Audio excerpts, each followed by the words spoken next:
TDS has a lot of towers at a range of different price points, from the lowly Scout, which only costs $200 to place, all the way up to Turret, costing $4,000, literally 20 times more. I want to compare the cheapest towers to the most expensive at 3 different levels, to find the best option. Starting with the absolute lowest cost loadout, which I brought into a solo game on Fungi Island. These tower placement costs combined are under $1,500, which is 10 times less than the most expensive loadout. But one massive advantage for this team was that it had Farm, an incredibly cheap tower, whose eco let me place some gold scouts freely, and then upgrade one to level 3, which basically could just one-shot everything. I kept farming, and on wave 10 decided to get a Demo Man, supplementing the scout's single target damage with its DPS splashing effect. I killed the first boss comfortably, and continued to farm and upgrade my towers, getting Electroshock on wave 17, and Freezer on wave 20. I knew that DPS would be a big issue, so I did mainly want to place scouts, but having those few supportive towers down gave me exponential returns, slowing down the zombies greatly, while only taking a few tower slots. And by wave 30 I was dominating, kinda surprising considering this was supposed to be the bad loadout, and just letting things play out, I reached the final wave with 200,000 in cash. The scouts were struggling against the boss, but with sheer numbers I slowly began to whittle its health down, although I did have to constantly move and place more scouts, which caused the wave to take about 3 minutes. Still, I did pull out the win. To be fair, it was only Molten mode, and for the powerful loadouts I need equally powerful zombies. So I equipped the most expensive loadout in the game, costing a combined total of 15,000 cash, and searched in matchmaking for all 3 games, randomly getting Pizza Party. This run was scary in multiple ways. Initially, I wanted to save my money for a gold mini or accelerator, but our only defense was some low level gold scouts, and when we were about to take some damage, I made a snap judgment call and decided to invest in pursuits, the weakest tower in my loadout, but the only semi-affordable one. We fared well against the hidden, but barely killed the scout boss, and then 2 of them spawned. This was bad. I placed another pursuit, but it wasn't enough, and I hoped someone else would take the initiative, and luckily, one of my teammates clutched up by placing some gold pyromancers,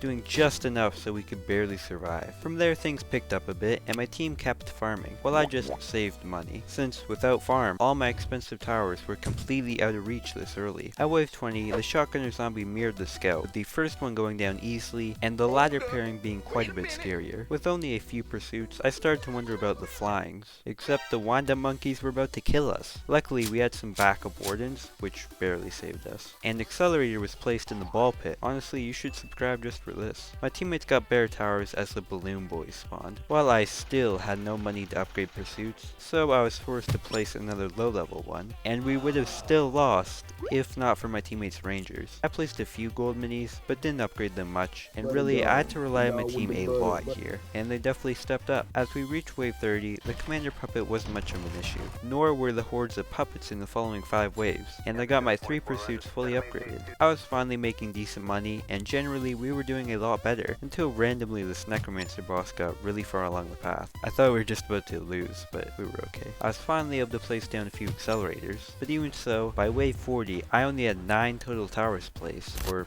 8 or 7. That's a really random glitch there. Just before the end of the game, nevertheless, Walks the Fox spawns seamlessly. This furry boss loses parts of his suit as his health diminishes. I was a bit worried since this guy has the ability to jump scare you and stun towers, so I was surprised by how quickly his health diminished. Even as he attempted to haunt our towers, with mage accelerators glowing in the dark, we took down the skeletal fox on this second run, proving that expensive towers are definitely worse than regular towers. I mean, sure, having 1 or 2 is good, but a full loadout of them is honestly bad. I had nothing to defend with early, nor anything to embellish that defending. Really, all I had was a bunch of towers that did the same thing. I didn't even end up placing turret or ranger at all. Our win was mainly thanks to the boss's low health of only 250,000. We would have had much more trouble if it was, say, Polluted Wastelands, where the boss has 1.5 million health, so naturally I hopped into Polluted Wastelands with the median loadout, the final team of mid-price towers. Theoretically, this should be the perfectly balanced team, and I felt confident I could get this win. That assurance immediately faltered when I saw my teammate place regular soldier. On the bright side, I had brought Golden Cowboy,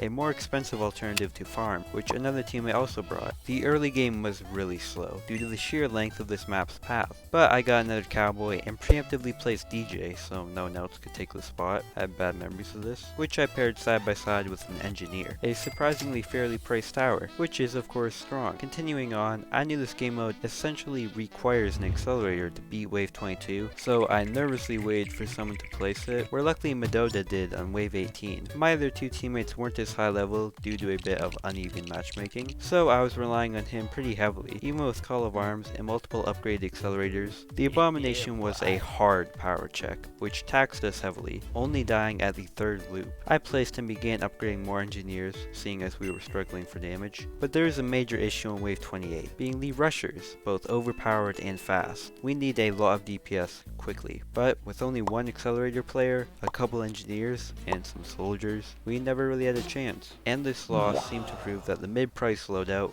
was mid. No, actually I'd say this team is good, but for the team composition we had, it just wouldn't work. So overall, what can we learn from this? TDS needs to add a tower that costs $10,000 to place. Thanks for watching, subscribe. It only takes a few seconds and justifies the amount of time I spend on these videos. Peace.